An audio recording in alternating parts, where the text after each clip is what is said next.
Good morning, good morning, good morning. Yes, welcome to the Daily Grind. How you doing out there this morning? Good, I hope. I hope you're having a great morning. Hope you have a great day today, all day. Let's get crack-a-lacking. By golly, life is too short to live the same day twice. What do I mean by that? Well, what I mean by that is once you've lived a day, let it go and move on. I don't care what happened in that day. You can't go back and change it, so move on. If you sit around rehashing the past and reliving the past, you're going to drag all that drama back up and all that pain back up, and you're going to live it all over again, and you're not going to live in the day you're in. You're living the same day twice. And it's like Groundhog Day. It doesn't get you anywhere. It doesn't do any good. It's a waste of time. Once that day's done, it's done. Living in hate and resentment of the past, what does that do? It stops you from living. It doesn't allow you to enjoy your life today.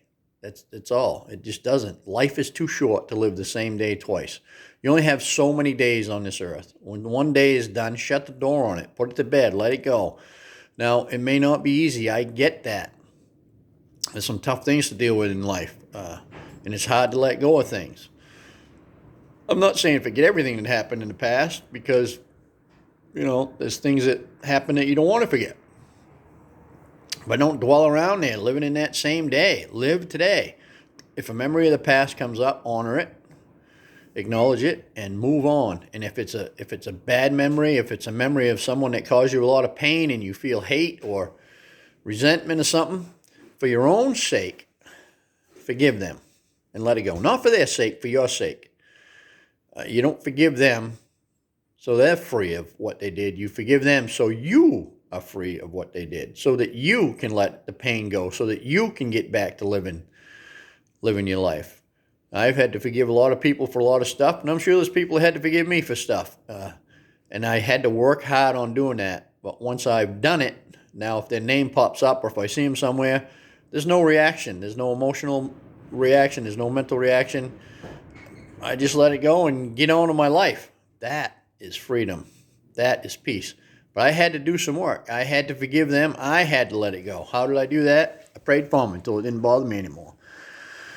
People told me, if you've got a resentment at somebody, pray for them.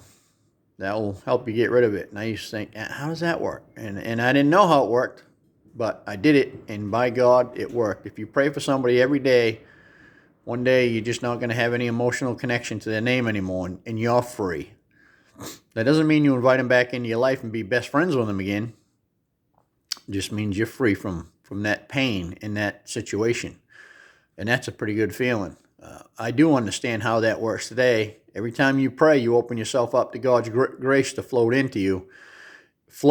And once it does, His grace is more powerful than any resentment or anything else that you can have, and it melts it.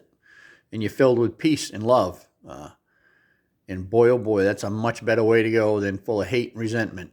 And just hauling up the pain of the past. If you had a real painful memory and it really hurt and there was a lot of drama involved, if you sit around and think about that and drag that up and entertain it, you're going to be right in that same pain just like it just happened. What good is that? It's not. It's just not. I told you the story about the lady at the eye doctor's. The guy had the canoe on the car and turned the corner and hit her and knocked her over and kept going. 10 years later, she was still angry about that. The guy probably didn't even know he did it, and I talked with her and said, if you don't let that go, you're going to get sick. She said, I asked her if that kept her up at night. She said, yeah, some nights I'm up all night long, laying awake, thinking about that. And she just got madder and madder. I said, if you don't forgive him and let that go, you're going to pay. You're going to have a stroke. You're going to get sick. It's going to affect you. He's probably sleeping like a baby because he probably didn't even know he did it. And if he did, karma will take care of him. And after a while, she thought, well, you know what? I think you're right. I think it's time for me to let go of that so I can have peace. Life is too short to live the same day twice. So don't be in the Groundhog Day situation and keep rehashing something over no matter what. Just forgive them and move on so that you can get back to enjoying your life, so that you can have peace in your heart, in your mind, so that you can sleep good at night, so that you can enjoy the rest of the time you got here. Karma will take care of them. Don't worry about that. Anyway, that's my story. I'm sticking to it. Hope you have a great day, and I'll see you tomorrow. No, I won't. I'll see you Monday. Ciao, me. Over.